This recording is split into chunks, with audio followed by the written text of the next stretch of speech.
Welcome to Salvatore's Secret Theater Stories. Today we're going to be reading another short story from my collection, upcoming, Nightmares from the Void. Without further ado, let's begin. The Hard Sell.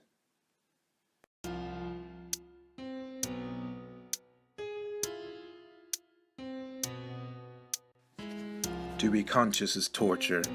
What ungodly demon gave man sentience that he may writhe in agony to be deceived by false hopes of eternal bliss, dragged through pestilence, oppressed by his brothers, his family, his society, his culture, and his very own mind and heart, only to be cut off, in a brief, thankless instant, from all his meager and impoverished pleasures, which were the only pitiful gratification in his otherwise insufferable life? Graciously, my friend, for those who would live on their own terms, a soft reprieve, if not a filthy solace, can be found in this torture's hell of realization. If there were a God, a man could only find him through his own error, so that man would know that when he suffered it was his own defect, to accept his fate and face all malady and disease, all fear and chaos, all terror, with an authentic insanity, an insanity that only the devil in him could provide. In his own delusion and fearless ignorance alone does man find any semblance of peace. It is only by man's own flawed conscious wisdom, his own imperfect knowledge, that he does suffer, and thus, to awaken is to return to sleep, and to find peace is to war without conscience. All roads lead to hell, and at the entrance to earth there is a sign which reads, "All hope abandon, ye who enter here." Alas, whether a man chooses to revel wildly, cry aloud in sick joy at his miserable fate, or to cower and falter, foolishly judging each step with false doctrine and dogma devised by his own selfish brothers to burden him, is his choice alone. Perhaps you do not agree with me. Maybe you are thinking to yourself, "He is wrong, I am happy and life is good." If that is the case, you are sure to hate every word which I have written, and for you there truly is no hope. You cannot see the very furnace in which you are suffocating, and so you cannot possibly escape it. See for yourself today, how many times have you thought to curse an enemy publicly, or even to squeeze your persecutor's neck until their head pops from its socket and sails across the room like a champagne cork? And yet, you did not act. You did nothing but wail into your own hollow skull in the same whining, impotent, and pathetic voice that always echoes in your head, deluding you, saying, "Oh, I am happy. Let me please be happy." Or worse, you wanted to complain to a so-called friend who turned around and slandered your name to every single person you know. This is but the least of the extent of your own desolation. If you are still not convinced, look further. How many times in this last week have you expressed the absolute depths of your very own soul, only to be ignored, misunderstood, or condescended to, completely rejected by stranger and lover alike? Consider further your soul's draining job. Need I say more, slave? What, are you so angry that I have called you a slave? Surely you will say, I have to work to support my family, my lifestyle. To that I would tell you that even a tramp enjoys a better lifestyle, living without your expectations or responsibilities, or false hopes and ideals, or bills and debts, or false friends and lovers, or forced personas and scripted behaviors, than you yourself do, slave. For that you will resent both me and the beggar. As for your family, not only are they ungrateful and irritated with you, but your children, when they have grown, will forget you and condemn you to shit yourself in the company of scrub-wearing and indifferent caretakers, along with other aching, crippled, rejected, and demented lunatics, at which point you will be praying for death's sweet embrace in fits of disgust and loathsome, bitter regret. Your spouse? They will likely fall out of love with you and leave you. If not, they will stay only out of pity and only to resent you. You will either outlive them or die and widow them, and upon either such time, both of you would be relieved. So you tell me, are you not a slave?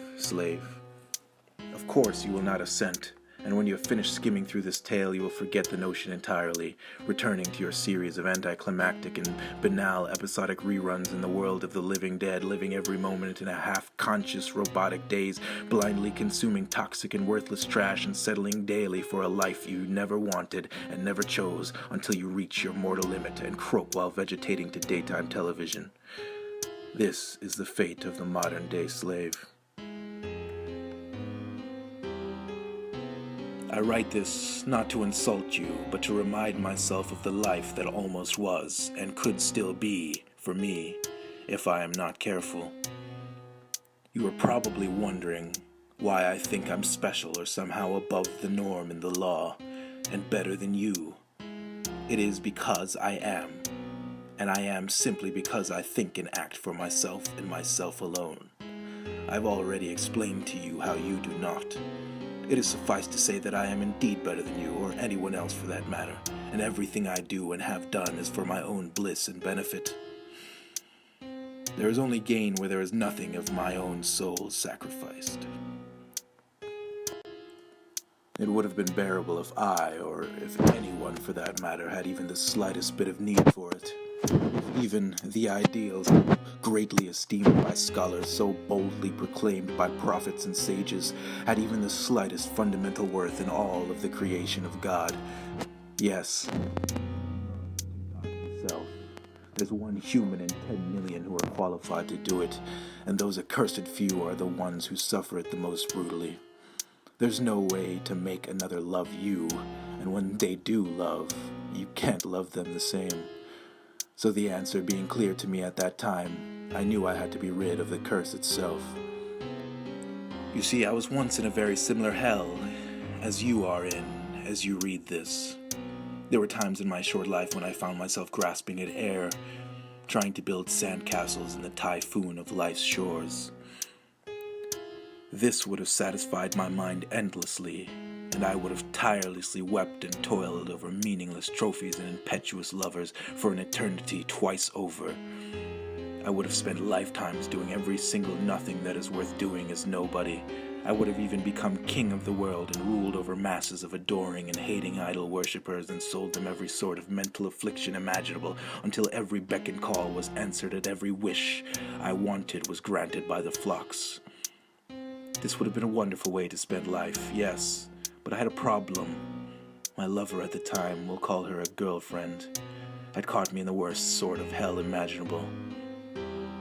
Love. I didn't know how I would do it, but I decided to end my relationship. I had already convinced myself that I would, could, and should live without her. What I wasn't aware of was that, though I was no longer in love, this sex could always draw me back in. There was a difference, though. It seemed that how we interacted changed dramatically once I decided I no longer needed her. There was no more bickering.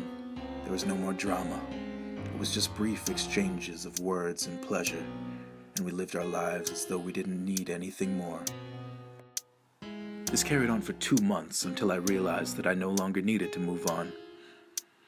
This was all I had been seeking in a relationship up to that point. I was walking the street to my apartment the moment I had this realization, and in that very instant I saw the truth. As I watched the snow fall upon the pavement, I fully understand that there was no worth in any of society's ideals. I stopped at the stairs to the building. Why then should I work for money? Perhaps, I thought, if I were to decide to quit my job, my situation would improve financially as well. Then maybe if I decided to give up on being happy, I would be more joyous. I would experience a better lifestyle. What if I stopped trying to be or do anything other than what I would do if I never had to think about it? As I stood in front of my apartment building thinking these thoughts, someone tapped me on the shoulder. I turned to look a bit startled. It was a tall man wearing a black jacket and a tie. He stood in the shadow just outside the streetlight's glow. I was not afraid, but deeply curious and seemingly fascinated by the man. "Christopher," he said. "How do you know my name?" I asked. "I know a lot about you," he said. "Who are you?" I asked. "Don't you know? he asked. A glistening silver light shone from his enshadowed eyes. I think I do, I said, eyeing him calmly as he stood there, roughly 1.5 feet taller than myself, with superhuman stillness. You have the codes to the game, he said. So what would I need you for? I asked. Just a little bit of leverage, he laughed. Leverage for what? I asked. It'll be a hard sell if you miss the mark, he said. Sell what?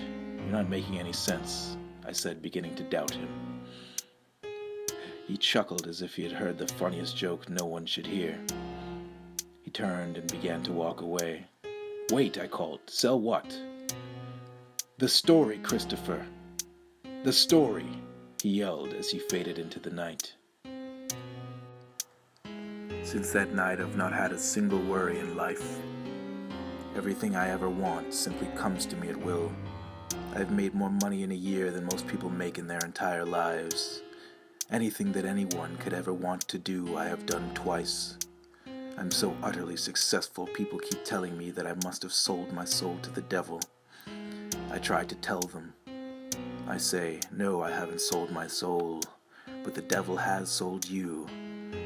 When they ask me how they've been sold, I tell them the truth. It's the story, I say, but they never believe me. This has been Salvatore's Secret Theater Stories. Nightmares from the Void. The Hard Sell. Leave a like if you enjoyed that video or you enjoyed that story.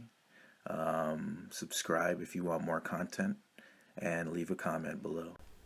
There's a link in the description to my social media and website, as well as a link to buy my paperback poetry collection, which is Visions from the Void. I'm kind of keeping a theme, I guess, but enjoy.